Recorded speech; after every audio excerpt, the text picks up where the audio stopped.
In this plot, we used two different methods of seeding. We used a no-till drill and broadcasted our varieties straight onto the ground. There wasn't too much preparation.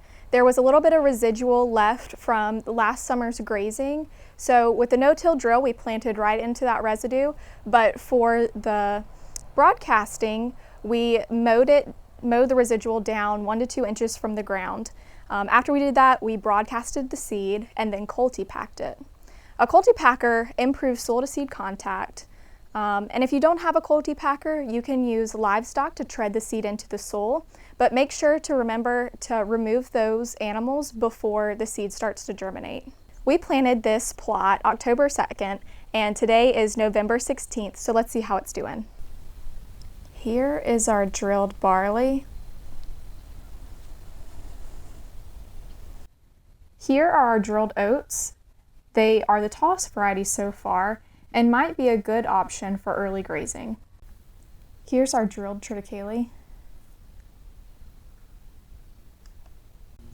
Here's our drilled mix of oats, ryegrass, cereal rye, and triticale. Here's our drilled cereal rye. Here's our drilled ryegrass.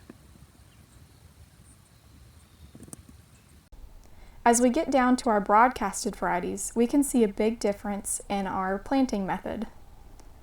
The broadcasted varieties came up quite a bit slower than the drilled, and you can see that it's not quite as thick as the drilled varieties. Here's our cereal rye broadcasted.